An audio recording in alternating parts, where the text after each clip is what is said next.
We are live. Hello, everybody. Hey, Rainbow Comics. Hiya, comic book lookers. And we get to say it. What's up to Wednesday Comics? What up? Keep turning those pages. Keep turning those pages.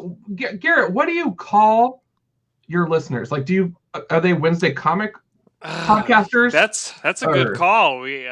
I don't know. What's the comic identity? book enthusiasts? Sorry, Enthusiasts. enthusiasts. Yeah. I might be feeling a little hip, a little, what? I mean, Marvin gets that way. I get it. Yeah, I'll have to poke that bear and be like, hey, what do we call our listeners? We just called them our audience the whole 4 years we've been doing this, 5 years. So. Oh, fantastic! Well, you guys, listeners is good. Yeah. There you go. Completely agreed. Kicking it off, you guys. It's your boy John on Demand, aka the Midwest Jubilee with those shades. Fireworks up in here. And of course, you guys joined by the co-CEO, Thomas Devine. There can only be one. But you guys, special guest tonight, longtime friend of the show, and love seeing him at the comic shop sometimes, or at local comic book conventions, or just around town for Pete's sake. Mm-hmm. Garrett from Wednesday Comics. Hello. The building. So, the beautiful thing about Sioux Falls, you guys, is all the shows, we love each other. We love seeing each other do the thing, talk about the books, and bring those opinions, and that's what it's all about. It's so much fun just to have that cool community and to have it here in Sioux Falls, South Dakota, of all places. So we are blessed. We are lucky to have our brothers in arms at Wednesday Comics Podcast. Love you guys. Yeah. Oh, hey, we love you guys, too. It's been a while since we've gotten, everyone from A Comic Book Look and everyone from Wednesday Comics. Yeah. And maybe we'll have to do a Brady Bunch episode someday where we get everybody on Yes. I support this. I think we have to do that. But yeah, it's really nice to have you on, Garrett. I mean, me and John are both big fans of your podcast, and I'm a diehard podcast guy. So I listen to podcasts every week. I have my favorites. I have the ones that I go to. And along that way, Wednesday Comics is definitely that one that I definitely look forward to. I have my one that comes out on Monday that I listen to, Action Boys, and then the ones Tuesday and Wednesdays, Wednesday Comics, and then into the week is Game Scoop from IGN. And that's usually kind of the ones that I will not miss. And so, yeah, man, thanks for all the good tent. I love the dynamic of you and Alex and Marvin going back at each other. And I appreciate all the varying levels of the different types of fandom and the way that your tastes merge. And then I also just really, out of everybody, really appreciate Alex's attention to detail and being just so absurd when it comes to these details in a comic. I can't believe what could go through his head. But anyway, it's so enjoyable for us. So yeah, appreciate you coming on to talk about this week's comics. Yeah. First week in November. Crazy. Can't believe it's already here. It was definitely, man. We freaking get November out of here, right? I mean, it's crazy politics right now. We're in the middle of no man's land. The only politics we talk about in A Comic Book Look, though, is who is the real president of comics, Tom or John, and it's still up for debate. So I heard it has something to do with Dark Avengers. That's all I know. Yeah, it does. And I think there's one side that's leaning on the right side of that topic, and then there's another person that's leaning on the wrong side. But we'll let the people decide who's who. John, let's get into it. Without further ado, it's New Comic Book Wednesday. Like Garrett said, it's first Wednesday of November. We got some comics because it's New Comic Wednesday. The writers wrote them, the artists arted them, and the letters lettered them, and now we get to talk about them. So I'm going to jump in and go first. If you guys can I actually interrupt? I had one special thing that happened today. I want to hear all about it, John. At the comic shop, completely unrelated. So John Nordstrom has this magic power of saying, I see something and I know John Runyon really, really, really, really wants it. And so I walked in today and Brian and John were both like, hey, we have something for you. And it could be like an early wedding gift or whatever the case is. I'm like, okay, And this is from 1985 and it hung in their Sioux City store window. And it is an original Alpha Flight promotional poster. Oh. And I kid you not, I probably wasn't even 1 year old when this thing was printed. And it is in very good condition. They had a little case for it, but an original poster. This is issue number 1 cover. And that was just so freaking awesome. So one, thank you, Rainbow Comics, for thinking and taking care of each of us as your customers, because that is just really thoughtful and awesome. And two, this is awesome in itself, and the fact that it's a piece of Rainbow history makes me really happy. So thank you guys for that. I am going to find a place to display this, but just wanted to give special kudos to John Nordstrom, and then also Brian, just for giving me that good news today, because I was just like, no way! So I was like freaking out today. It was amazing. So that's the best thing about Rainbow is like they take care of all their customers. You get that personal connection. Like I know like things in the past, like, you know, I'm a big Superman fan, so John will always keep an eye out for some Superman stuff for me. And it's like that kind of connection has like just made me in love with that business every week for the last, gosh, it's sick. I started going when I was in like grade school. So like Brian said to me a couple years ago, well, you've been coming here for 18 years. And I'm like, oh God. And I you know, like the 15 to 20 long boxes I have at my parents' house, because I don't have it in my apartment. It's like, oh geez, you got a lot of comics, man. Hey, that's a good problem to have, dude. It is. Dude, great problem John, that is such a sick print. I mean, you're, first of all, I can't believe it's been that pristine for so long, just hidden away in some box. Yep. And then, I mean, Nordstrom, John, you are the best comic book employee of all time. I mean, how is it that he has that experience for you, John? He has that experience for you, Garrett, and he has that experience for me as well. And we are not the only people that go to the shop. I mean, they have a lot of customers, and he knows every single one so personally. It's really amazing, man. So maybe one of these days we could even get John on the show to guest with us. It would be. I would love that. That's so like cool. That'd be the comic book database. Like you tap into that. And exactly. Whoa. Yeah. And he knows like everything. He knows indie comics, he knows superhero comics, and every single thing in between. And it is, man, he's the best. So we're very grateful for John. We're very grateful for Rainbow Comics. And damn, did you get a sick pull, Johnny boy? That is such a cool print. And I honestly, I don't know even one other person in the world who is even an Alpha Flight fan. You're the only person I really know. Okay, so that's not true, because I know that at least there's a couple others in Sioux Falls, but on Twitter, there is a subcult of us. I think there's about 20. Oh, gosh. But true. There are quite a few on Twitter that have been fun to connect with. There's actually a fan film in the works that they're animated and everything. I want to play Puck. Yeah, I was gonna say Puck's what comes to mind with Alpha Flight. Right. But yeah, that's in the works. It's called Taking Flight is the project. And so definitely, there's definitely a following out there. It needs to be like 5 times as much in my opinion, because it's such a great team, just like Dark Avengers. But definitely kudos to Rainbow and John, for taking care of us. That was just so great. So it looks in great, like immaculate condition too. So yes, I'm excited. So. Well, sweet. All right, well, that is great news. Let's get into our comics, boys. As I said before, Garrett, what we do is we just kind of run through some of the comics we've been picking up. I know you're a weekly comic guy as well, so I'm sure you got some to jump in with. So we'll kind of just go around the horn and talk a little bit of some of the comics we're picking up today. I'll start it off with Bang number 5. Matt Kent, I think he's a genius level writer. He's one of the writes intellectually. This is an extremely fun meta adventure that's has James Bond elements, but it's throwing it completely on its head like only Matt Kent can do. So I'm really excited to get into this. But that was my first pick of the week. Heck yeah. Garrett, I'm gonna let you go next because I might have one or two that match you. All right. I'll go with the probably the lesser of them all is Batman number 102. We just had the big 100 issue, which is there you go. And it was, I thought, us at Wednesday Comics, we were all kind of mixed on it. I mean, I enjoyed issue 100, and Alex and Marvin, I don't know so much. But what's really cool is we're breaking new territory. We were in that run with Tom King, and now we're into this run with James Tynion IV, who did excellent on his Detective Comics run in the Belfry and whatnot. So I'm excited for this because, it seems when James Tynion IV took over, he Tom King ended his run, and then James Tynion IV's like, all right, I'm writing Batman now.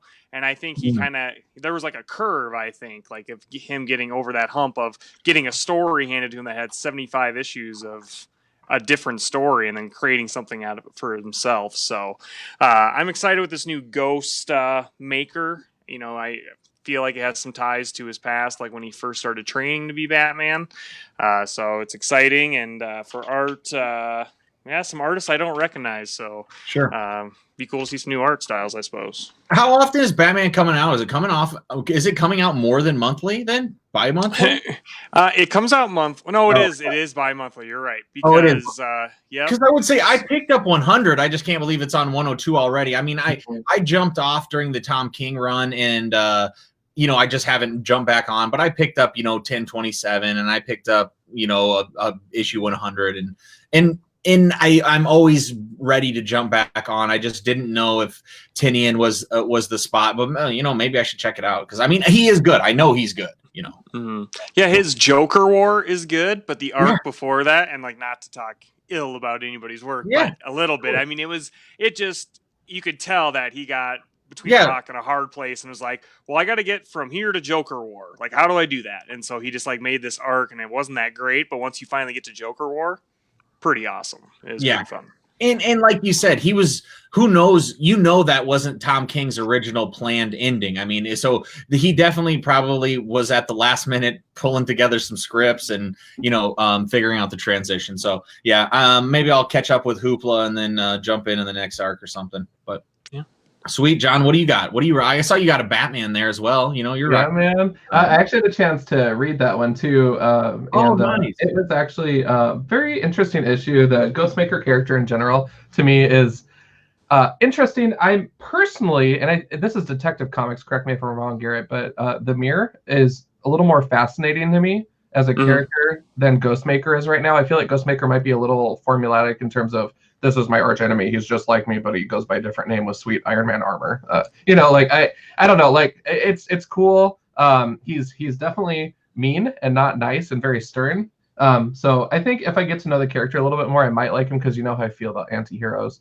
But I just feel like maybe we've seen this before a little bit with Batman. I don't know. So it was still cool, and it's something new because it can't always be the same elite villains over and over again. Like Penguin's got to take a vacay once in a while, and Two-Face, got to polish his coins for a while. So I get it, but yeah, I hope it delivers. It was a fun issue though. Yeah, sure. I mean, the only thing that I'm nervous about is, sorry, I'll stop going off tangent, but when Detective Comics 1000 came out, they did the Azrael storyline kind of playing off Arkham Knight, and the reveal lasted like 3 issues, and they revealed who the villain was. Issue 4, there was a fight, and then that character was gone, and I was like, this is like the biggest story of the year, and it ended in like 2 weeks, a month. Yeah. And so I get nervous when I see like a brand new supervillain. I'm always like, are you going to last longer than 3 issues? Because like, if they don't, that's fine. But yeah, that's always kind of a weak villain for me. If they're like a one-hit wonder, and then we'll see you in 6 months. Like, yeah, if it's a bad villain, like that writing has to be so good, because then it's like, well, I don't really need to know this for continuity's sake. I don't really need to figure out he's not going through anything new. It's not putting it in a nice struggle. It's just another, villain of the week. You hope it's not that, but then sometimes you're like, all right, get rid of this villain of the week and then get into your meat and potatoes. But who knows? I'm not, you guys will find out, not me. So right, I know you're not the superhero man. You're the indie man. I like superheroes, don't get me wrong, but it just, I got so much superheroes. I've read it for so long that I just enjoy indie work more now. But hey, man, I think Strange Adventure is my favorite comic right now. I mean, there's amazing Punisher Soviet. I thought that was such a good series. So, I still like superheroes too. Yeah. Strange Adventures is amazing. Yeah, they like you too, Tom. Thank you. All right, next up, what I got, Spy Island. Number 3, this has been highly contested on Wednesday Comics. Marvin called it out, said that it's absolute shit. But I'll tell you what, man, I'm really liking this. It's been a fun. It does not take itself seriously. It's jumping all over the place. It's definitely like a silly romp that includes spies and mermaids and krakens and a weird island and weird rules and all this stuff. But I'm having fun with it. It's all tongue in cheek. There's a bunch of jokes. So yeah, I'm excited to crack into that as well. That's by the same team that brought you. I can't remember their last one. That like Maneaters. Maneaters. There it is. Thank you very much, Garrett. And so that's what they're kind of known for, is this like fun. If you guys read Maneaters, it's like it jumps around a whole bunch, and it has different kind of like mediums, or kind of different mediums for telling the stories. But it's really good. I can't remember their names, but I can't find them here either. Kane, Cassandra Kane, and I don't know, and the artist. Mitternick, McCall, Rosenberg, and Caramanga. I'm sure I did a bunch of those. I mean, Joe Caramanga, I'm sure, is the writer for that. But Chelsea Kane and Leah Mitternick. Chelsea Kane. Cassandra Kane's orphan. What am I doing? Yeah, exactly. Cassandra Nerd Kane. and reality are just mixing. Yeah. Cool. Yeah, I've heard about that one, and like I know they went in for the spy, Alex and Marvin did, but the mermaids kind of freaked them out. But I'm glad that you're enjoying it. So it looks fun. I mean, it looks interesting. Yeah, so exactly. Check it out on Hoopla in a couple of years. Yeah. My next one is Deceased Dead Planet number 5 of 7. 5 of 7. My favorite writer in all of comics is Tom Taylor. This guy does such great work outside of continuity. So he wrote the Injustice video game comic book series for 5 years, and then did a year or two for Injustice 2. And they're all prequels. And man, it takes like the superheroes that you know and love and really turns them on their axis. And like, man, and this is a zombie one. I mean, Deceased is all zombies, so it's turning the DC universe into zombies. And I've even heard Tom Taylor's going to come over to Marvel and do a alternate Marvel kind of tale as well. I don't know if it's going to be like a zombie apocalypse or something, but the amount of page flips that I've done with Tom Taylor in a comic book, and it just shocks me. Yeah, you're like, whoa! Yeah, it's like you're like, you're conditioned over a decade or two to like, there's rules with superheroes and you can't break those rules. But I think we're in the age of breaking all the comic book rules, because that's how you get readers in right now. And man, Deceased is fun. I mean, there's like barely any of the main superheroes left. It's all like, I would say, your B and C list characters normally, but they're taking center stage, and watching them get to play in the sandbox for once, it's pretty fun. I think Tom, first of all, that's so great that you like Tom Taylor. I agree. The dude is like, when I read Injustice for the first time, someone's like, you should read Injustice. And I was like, oh, this is going to suck. This is going to suck really bad. A comic book with superheroes fighting each other, and it's based on a video game, and it's just like Batman and Superman. It's like, I think I've read this story 1 billion times. The last thing I wanted. And then I was like one issue in, and I was like, whoa, what happened? And then, I mean, I love every single thing he did. And then, what's funny about Tom Taylor is his name is Tom Taylor, and that is the character from Vertigo's Unwritten, a series that I read for like 8 years. And then when Tom Taylor started writing and I'd see his name, I was always like, man, this is weird, because Tom Taylor's like a meta story about like an author's son who's like kind of like wrote Harry Potter, and then all of this, I don't know, it's really weird. And then you see like this writer that's named Tom Taylor. I always thought that was a weird connection as well, but I haven't checked out Deceased. I have to check it out. I will check it out. For sure. It's crazy. I mean, with Injustice, you got like like people killing each other, obviously, but this is people ripped in half and fourths and eighths, and it's just savage. So, yeah. But it's got a really good story, and I mean, it takes the zombie apocalypse idea, but really makes it fun. So he just masterclass at writing that stuff. Oh yeah. Awesome. I have a really dumb question, just because I'm a continuity enthusiast. Mm-hmm. So Deceased came out with a previous event limited run. Is this in conjunction with that, like after? Is that like the follow-up from that, basically? Yep. So this has all been, so it's gone from deceased to deceased dead planet. So this I would say is volume 2. But they're also doing, which I haven't read, is like a weekly digital series, also between the two. So there's a lot of deceased going on, and I think that's what Tom Taylor does. Tom Taylor writing that digital one too? Yep, he's writing that digital one as well. That's cool. Yeah, he's running the crap out of this universe right now. I never knew that. That's awesome. So just because we love to stir the pot here on A Comic Book Look, Garrett, who did it first for real? Because Marvel Zombies. I mean, I know. Yeah, I was gonna say, of course, I have the hardcover here. But I'm just putting that out there. I mean, I know neither probably did it technically, and it was probably some other story on a TV show back. Well, yeah, Marvel Zombies, I'm pretty sure is Kirkman. So they just that was Kirkman. Walking Dead was just doing good, and then they were like, yeah, you should write a Marvel book about Walking Dead. Yeah, well, if you think about it, like, Marvel Zombies, I mean, I think they got to the point where there was like Marvel Venom Zombies, it's like now they got subclasses of zombie where DC Comics like, we haven't done a zombie tale like ever, so we'll just start with deceased. It worked great. I love to play on DC as well, so that's just fine. John, what do you got for next for books, dog? 2-pack actually. We're gonna rock with X-Men issue 14 and Marauders issue 14. So this is part 12 and 13 of the X of Swords.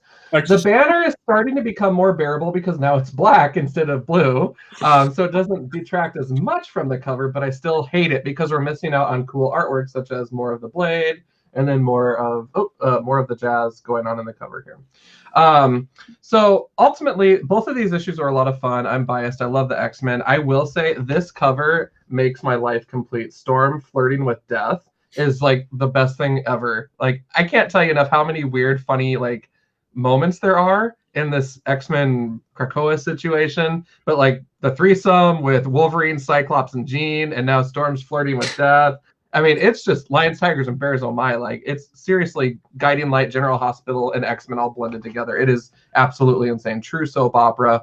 And it just cracks me up. And it's just so fun. And I'm guilty. I'm guilty. Man, that's perfect mutant work, though. That's what the mutants are best for, It's all the drama, the soap opera stuff. I love it. So great. Yeah, that's probably the one comic that all of us are not caught up on. Like, I think I read the first part of X of Swords, and I've been getting, so many come out each week. Yeah. And I think I'm still like 3 away from part 2 on my stack. I'm like, I'm never going to get there.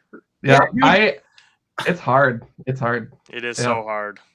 22, isn't it 24 or 22 issues? I think it's 22 it says. But then 4 books a week. All of there's all the other content going on as well. I've been getting everything X-Men, and I am about, I think, just over half a short box full now from when Powers and House of X came out, #1. So I've just been watching that just slowly fill up, and I'm like, God, I'm gonna have to get another one. So hopefully Rainbow has another one because I love coding them appropriately with the visual. Oh yeah, so that's cool. So we'll see. But yeah, those were a lot of fun. If we're hitting them up with beer ratings, I'd probably give them like a 5 out of 6. That's nice. Fun. Oh yeah, that's good. That's good. Do they flow really well into one another, or is it like 2 separate stories? It is the dumbest thing. It literally flows so well that there is no point in calling this one X-Men and this Marauders. It is one story. Like this whole X of Swords thing, it's not even. It highlights the separate teams kind of, but now they're all in the same place. So you're like, oh, there's Storm there, and next issue, oh, there's Storm there. So it's truly just they're using the issues to get the story out quick. Basically. Cool. Yeah. Hickman, possibly the world's greatest indie comic book writer, getting wasted building this stupid Marvel world that's been built 50 times over, but whatever. This is the one, Tom. No, I know. He crushed in Fantastic Four as well. He's done it before. I mean, don't get me wrong. But if I want Hickman, you know what I'm going to reach for? Decorum, baby. Get your mind blown, man. What about Black Monday Murders? We only have 8 issues out of 12, man. When are they gonna come out though? I mean, what are we, a year?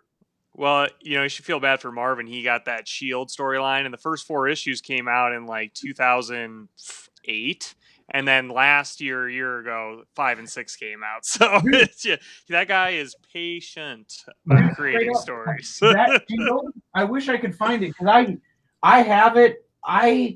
That's like my favorite series. That's Hickman as well. But that's I was so stoked on that, and it took so long. And then I missed that it came out. And then someone's like, no, they ended up finally finishing that series. And I was like, what?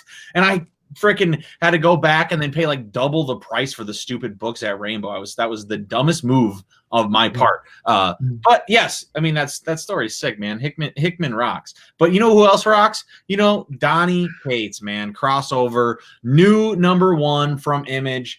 I'm super stoked to crack into this. I'm a big Donnie Cates guy. You know, he wrote a bunch of cool things for Aftershock and Vault, connected with, I think, what's that book with Elliot Rahal or whatever? I don't know. It's really good. Paybacks? Paybacks, yeah. So, you know, I'm excited to see a new one. This is really like this cover is right here on the book. He's looking at this cover, and my second grade son came and grabbed this book, and he's like, "Dad, does this happen to you when you look at this book?" And you know, his face is like turning into a skull. And I was like, "No, buddy, you're fine. You can do that." He's like, "I'm gonna test it. Watch out." Oh, okay, I'm okay. And I thought that was a pretty good joke. So I'm excited to crack into this for sure. Yeah, Donnie Cates has done amazing, you know, with God Country, and then did you guys get his Venom? Or not his Venom, his Thanos run? His Thanos wins. Oh, you guys, it's 6 issues. I think I did actually. Yeah, Thanos, it's probably collected now. Yeah, go back and get that because it's like the end of like the Marvel universe basically, and Thanos has won, and yeah, it's great. That's sick. I can't. My next one is That Texas Blood. So this is tapping that criminal vein, as Jacob Phillips is the artist, and he is the son of I can't think of his name. Sean Phillips. Sean Phillips. That's right. And like their art style is pretty dang similar. Really? It is. I mean, you know, Jacob Phillips was doing the colors and inks for Criminal for a while when Betty Breitweiser, who's usually the colorist on their books, like didn't do it for some reason. But yeah, this is like a criminal book. It basically is. It's a crime story. It gives me some vibes of like Breaking Bad, except with a mix of like No Country for Old Men. But yeah, some great slow suspense, but then there's other things that go on that kind of like it's really slow, and then boom, you turn the page and something crazy happens. So it's the small town in Texas. Yeah, it's a lot of fun. If you like that kind of slow build, but then a really big payoff, this is the book to go with for sure. Yeah, I mean, that's like exactly my kind of book. But I just must have missed the first one and just haven't picked it up. I've seen the last two come out. I just must have missed it. So I think it's like issue 6 or something now. So the trade should be picking or, you know, collecting pretty soon. But yeah, Jacob Phillips, like I just bought this pulp. He did that for Sean Phillips on this one as well. And I mean, yeah, these colors in this book are awesome. I'm definitely interested. I'm a huge fan of that style of work, and I love crime storytelling. That's, you know. Did you read Pulp? You went through that? Oh, yeah, that was so good. So good, man. I thought it was a blast for sure. And I'll take you give me Sean Phillips and Ed Brubaker OGN's hardcover. You know, any day I will buy every single one. You know, give me. I'll spend that $17 or whatever the ripoff price was because I'm still super excited for it. Absolutely. Oh man, well speaking of super excited, I am like the worst fan ever. So I've been reading like the Arrow series and the Swordmaster series offerings from Marvel that I think wrapped up because we're on issue 12. And they stemmed from the New Agents of Atlantis, which had this event going on, Atlantis Attacks. So when I saw issue 4 on the shelves, I'm like, oh shoot, that was still going on because they haven't had an issue out since before COVID. So I completely forgot about it. So I was like, well, I'm really glad I kept up with these characters. So I was excited to see everybody back in there again, working with the old Agents of Atlas, working question mark with and against Namor, fighting dragons. And so this is a bizarre book. This issue was a ton of fun, though. I would definitely give this a strong, probably 4.5 beers, keeping some for myself because I'm thirsty. But definitely it's a fun title. With the previous issues, I don't know if they would still be on the new wall or if they would be like in the boxes at this point, just because it's been a hot minute. But it's still a fun read. And New Agents of Atlas, again, is that new side of the Marvel U, taking us to the Far East, to countries that are not in America, which is very exciting to me because I'm a huge geek of everything that's going on in the Marvel U. So this is a great way to get plugged in with a different side of it. So Nice. Yeah, nice to get some representation from other than anybody else than just Americans too. So that's awesome. So, and we're Agents of Atlas. That's a superhero team I can get behind. I mean, Agents of Atlas greater than Alpha Flight. Just saying. Here we go. Lost Soldiers. This is Alice Cott. He's a huge hit or miss guy. This big social justice warrior. Some people despise him, and they've let him down. But at every angle, I've loved all those stories. He's definitely along like I said, Matt Kent, an intellectual writer and it's the really kind of the stuff I like. This isn't really doing any of that though. This is a real story of of war and how grimy and gritty it can be in turning on your brothers. I'll tell you that this is definitely going to be read way better in trade. In the single comic form, it's good, don't get me wrong, but every time I'm like, all right, I got to get a little preview of what happened before and kind of get caught up because it's going right through. So, but very excited for this to be wrapped up in looks like next issue. So I got this one and one more, and we'll see what happens. You really put the nail on the head there with Alice Cott, because there's some books where I'm like, man, this is amazing, like Generation Gone, but then I read that book Wolf, where the guy's like a bounty hunter / werewolf, and then they change the artist halfway through to some person that basically has a crayon drawing, and I'm just like, you missed the point on that, Garrett. He had a different artist on every issue, and it was supposed to be kind of crazy like that on that one issue. No, I missed it. I must have missed that. I know what you're saying. And the enjoyment of that series. My goodness. Also, totally off topic, you guys. I looked over at my Facebook, and there's this great freeze pane of us on the video that I took a screenshot of, and I'll put it in the Comic Book Look channel because Tom's making the best expression ever. So I'm very excited about this. So it's actually really freaking funny. That's awesome.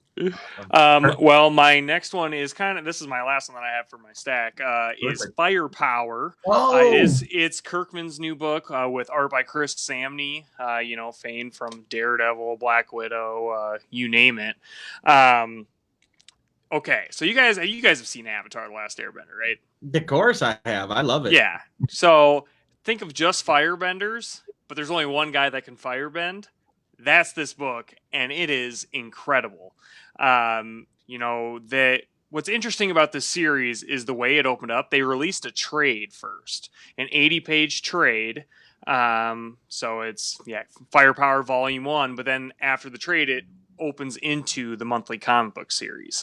So you really get to see Chris Samney pace out his work and show these 10 to 15 page literal kung fu fighting battles between ninjas and people that are trying to harness their chi to shoot fireballs and whatnot.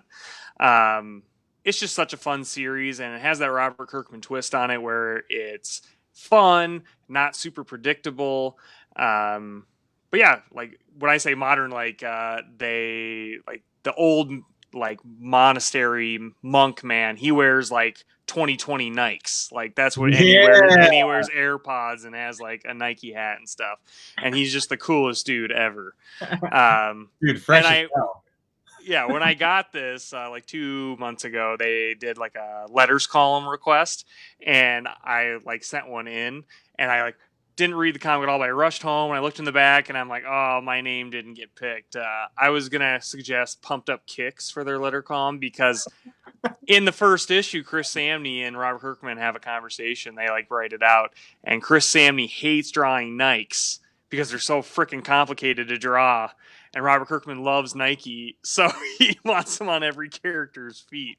But they didn't go with mine. Great. They went with Roast Office instead of Post Office for their letter column. Lame. Pump Up the Kicks is way better. And haven't you already named a separate letters column? I have. That was for Horizon, written by Brandon Thomas. I did suggest it was basically about humans invading alien planets instead of aliens invading human planets, and that's called an incursion. So I recommended that, and they went with it. So I got holy crap! When I won that, I got so much swag, and now I'm I want that thrill again, because they literally sent me a box this big, just full of graphic novels and a T-shirt and all this stuff, and I was like, Can lightning strike twice, but not this time. I'm 1-2. I'm 1-2 in letters column names now. So that's awesome, dude. Heck yeah. Awesome. Good work. All right, John, you got some more comics? Yeah, man, I got 3 more. So one of which is actually 3 different things. So Power Rangers is continuing on. And I noticed at the end of issue 55 that it said it will continue in issue number 1 of Mighty Morphin. And I was like, oh, okay, no problem. And then you guys know how I feel about my blanks. And I'm like, yeah, no problem. And then you guys know how I feel about my continuity. So they had a Power Rangers issue 56, number 56, and it's the same freaking issue as Morphin 50 or number 1. And I'm like, I'm gonna get this so I'm not a complete brain dead idiot, and I can put 2 and 2 together that it's the same series. In the fear that it's now Mighty Morphin going forward, which I'm assuming it is. I have no idea why they did this, and the cover was sick. I mean, I love the Power Rangers, so no shame in my game. You bought 3 times? It's complicated. Hey, we've all done it. We've all done it. It is so complicated. Tom, you see my logic though, right? I barely. It is some weak logic. It's flimsy logic. You know, John, with that, they're splitting up the Power Ranger series into 2 books now. So you're going to get Mighty Morphin, and then you're getting Power Rangers. So they're going to be 2 books running simultaneously by the same creative, well, I've seen the same writer, Ryan Parrott. And so, unfortunately, that's when me and Alex decided to take our step off the Power Ranger train. Oh. I've had fun with it, you know, Yeah. and I just see, you know, you're all caught up, correct? Yeah. And like, not spoilers, but, you know, Drakkon, the character, for me, like, you know, him being this big crux going forward for some part of the series, I'm like, you know, they did that reveal at the end of issue 50 of like, oh, who is it? And I was like, please be Ivan Ooze. Please be Ivan Ooze. Please be Ivan Ooze. And then Drakkon. And I was like, no, you used him already. We want Ivan Ooze. Like, come on. So I'm taking my adieu for right now. But those covers, I saw them at the shop today, and I always just like jaw dropping, just like, man, that they really get you on that nostalgia for sure. Yeah, it's horrible, and I love every minute of it. But no, I recently binged issue 35 through current within the past couple of weeks, and so I'm definitely excited about the series. I think it's cool. But yeah, 2 titles. We'll see about that one. But they have their own short box now. You have an official Power Ranger short box I got a while back. So now all my Power Rangers are in there. That's about a third full so far. So we'll see how that goes. Just new series, they'll have to have disclaimers. John needs a box with that cover on it. Gotta keep them organized. It's right. Yes. Sick. Cool. Well, I have 2 more on my side, Tom. Well, let me bump out a couple more then. I got Lonely Receiver number 3 from Aftershock. I'm really liking this. This is turning out to be one of my favorite series coming out. It's about kind of exploring our connection with the internet and phones. And if you saw that movie Her, and falling in love with an operating system and AI, and exploring what our feelings are and what they're for and how important they are and how important, you know, having someone, and I don't know, it's all of the things that you would not think in a comic book. That's what this is, and it really, I'm loving all of the things that it's exploring and the places it's taken me. And then pop in the opposite way, Dumb Fun. We have Chew's little sister just riding a shark on the cover of the Chew number 4. I can't wait to see where this goes. I mean, it's fun, it's dumb. I don't think it's as good as the first Chew, but it's still, I'm enjoying the ride. And then I'll throw out that tramp stamp, that mega back tat on the new Bomb Queen. This is like Jimmy Robinson. I've always ended up picking up these dumb Bomb Queen. It's like she is an evil person. She is running for president. She's, you know, of course, she's a big Trump person, and it's absolute. It's hilarious and terrible and, you know, forgettable, all in the same type of thing. Incredible writing. Yeah. Well, fantastic.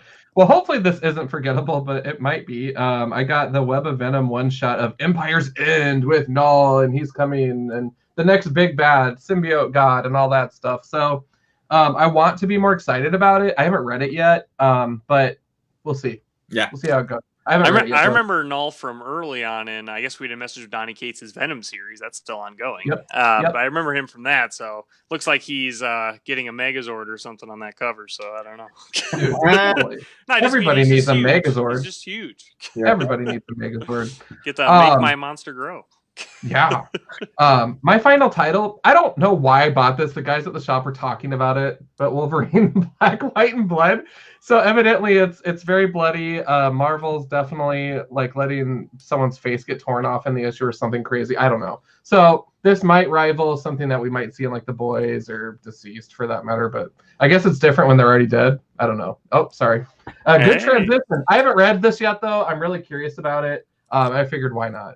I know Alex is picking that up. He just saw Wolverine and blood. He's like, bye. That's all he cares about. That's the filters. Yeah. JP at Rainbow said that, you know, when I walked in, he's like, you got to get that Wolverine. And then if there was that Wolverine and then another book had a misprint where they had the first page of Wolverine in the variant covers of this other Marvel comic and vice versa or something like that. So hey, for you speculators out there ready to turn a buck on eBay, you might want to look into that. There was some definite wrong pages printed into the other comics in that Wolverine issue that you have there. So that was cool. But yeah, speaking of The Boys, I picked up The Boys, Dear Becky. This is number 6. This is you know, it's kind of this afterlife of The Boys. Clearly The Boys TV show was doing so well, they're like, let's get some more comics out there. But I don't care. I love being in this world. I love being around little wee Huey, and I love Shout out to Homelander. Yeah. No, forget. Yeah, you don't see too much of the Homelander in this comic. But yeah, anyway, definitely fun to pick that up. Next up is I got The Goddamn from Jason Aaron. I'm a huge Scalped guy. You know, that was a comic that took place in South Dakota on our Native American reservations. It told this gritty crime story, and the art was the best part. And it was from this R.M. Guerra.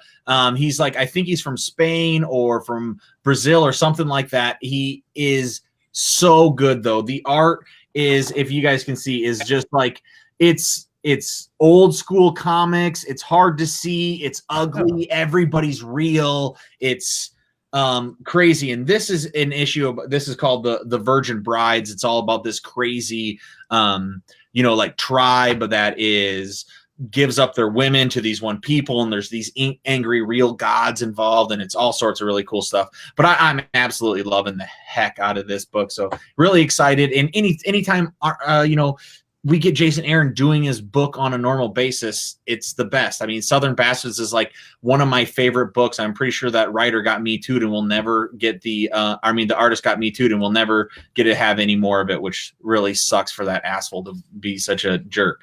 And then I'm going to jump into something that's crazy. Sweet Tooth, The Return. I never thought this would return. I mean, when we first started talking a comic book look, this was one of the first series that I completed. I read from start to finish, picking up every single issue as it came out from Rainbow. It was a Vertigo comic. Now, as we can see, we got the black label.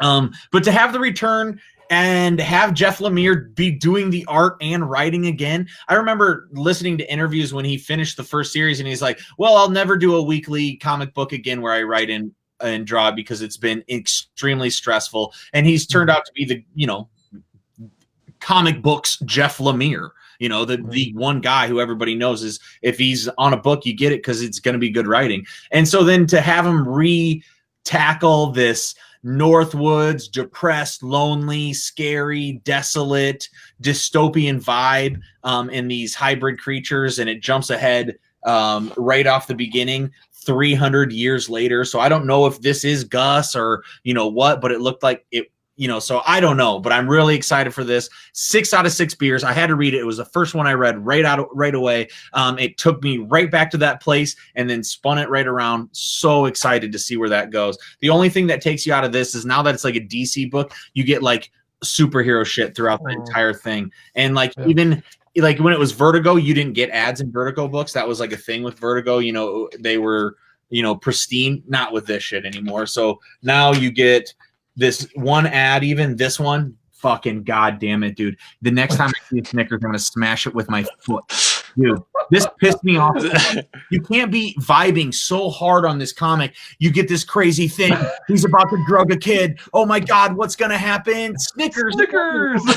Dude, the first time they came out, those Snickers ads, I think I was reading a Justice League comment. Yes. And like I flipped the page and I was like, what's going on? Fuck happened here? Sorry, excuse me. I'm supposed to swear not on cool. here. But we can swear. I was like, cool, we're explicit. All right, you should just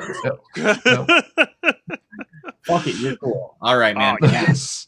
The next one I have is Alien. This is number 4. This is Alien, the original screenplay. So there was, like Ridley adapted it slightly for Alien, the first one. So this is like based on that original screenplay before Ridley made his changes.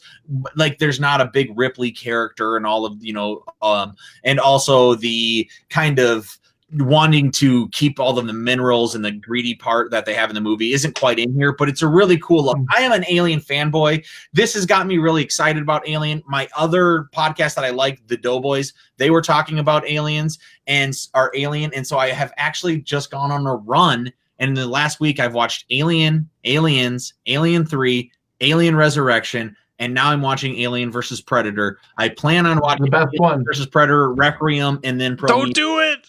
Don't do Requiem. It's so bad. You can't even. You could be.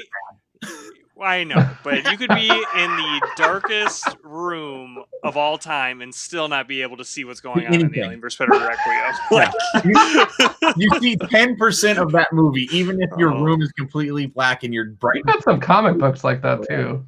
Yeah. But yeah, Alien series is so good. But yeah, I mean, and then Alien 3, are you watching the theatrical or the director's cut? Director's cut this time, but man. Yeah, I went all special editions and director's cut for this run because as I said, I'm an Aliens guy, so I've watched them all multiple times. But I was like, I'm watching them all. I'm going for what the directors wanted me to see. So I think for Aliens, I did Cameron's director's cut, and then for Alien, it was a Ridley special edition, and then director's cut for Alien 3, and then I think the rest of them don't have special editions. I mean, you go from Ridley Scott to James Cameron to David Fincher to some guy who has never made any other movies, and he's terrible. So what are you gonna do? That fourth Alien, it's just unwise. It's like Superman 4 from the 80s and 90s. It's just like, don't go there. Just don't. It's great, man. Well, awesome. That's all the books that we have. Garrett, I want to say thanks for joining us. Can you guys give the people a little rundown of, you see this Wednesday Comics logo down there in that corner. And the sweet lightning bolt. Yeah, that's our new logo. Marvin will have to explain it better for seasons. We're doing seasons now instead of just all So I think we're on season 3 or season 4. You just started a new season 3. Yeah, we just started a new season. First of all, it's so dumb, Garrett. I wish I could thank Marvin for doing that. I mean, when I want to organize and go back and find an issue, I use the Apple Podcast app. Yep. When I wonder, if I miss one and it's on a different season, you guys switch to the next season. It's such a hassle to try to find, man. I want to be like, dude, just put them in a list like a normal podcast. God. I'll give them the feedback. No. Yeah, we're just like a comic book look. We're just a bunch of bros that talk about some comics. We do it in the audio format, not so much the video format like these two take over. But yeah, it's just that 605 community. We're keeping it 605, as John always says, and we're anchor.fm/Wednesday Comics. I think I hear that every week. I don't know if I tune it out, but that's our website. But yeah, we come out weekly. We kind of do 2 shows mixed into one. We used to spread them out. We used to have a third show that I would film in the back seat of my car, but COVID, and we stopped doing that. So it was just, I got a new job and whatnot at the time. So, so no more gauntlets. We used to do the gauntlet all the time, but yeah, it's a fun show. We talk about every comic that came out not every comic, but probably some of the popular comics that came out the week before, and have discussions on them, and listen to voicemails from some of our friends at A Comic Book Look and talk about what they say too sometimes. That's right. I'm number one caller for sure. I mean, you and Sarge. Sarge probably has me beat for a number of times he's called in, but I mean, and he's probably more funny. Actually, Sarge definitely has me beat. He is the king caller. Hey, I think you've been calling more than him lately, though. Yeah, lately. Well, boom catchphrase. Yeah, I don't know. But yeah, well, good, sweet. Thank you so much for coming on. This is a blast. Like I said, we got to get the whole Comic Book Look crew and the whole Wednesday Comics crew and just do everybody sometime. Well, it'll be awesome. 605 Endgame or something. Yes, I will Photoshop the hell out of that. Yes, you tell me who's on it, and we're gonna make that happen. We're gonna get that visual. Hell yeah, Dave can be Thanos or something. Yeah, man. Oh my goodness. Fantastic. Well, we'll shut it down. So thank you, Garrett, for joining us, you guys. Comic Book Look, proudly sponsored by Rainbow Comics. Come say hi to us in Sioux Falls on 42nd and Minnesota. And then also, if you're down in Lincoln, Nebraska, say howdy as well to the team down there. They're fantastic. But you guys know the drill as always. We're going to keep counting our books here. What are we doing Wednesday Comics Podcast? We keep turning the pages, you say? Yeah, it's keep turning those pages. Alex always says it, so I try to do it justice for him. But he's just like, keep turning those pages. Keep turning those pages. And you guys, I'm going to hit it with the best classic ever. We're 605 strong, and we're going to keep it comics for sure, man. Boom. And then we hit the stop button.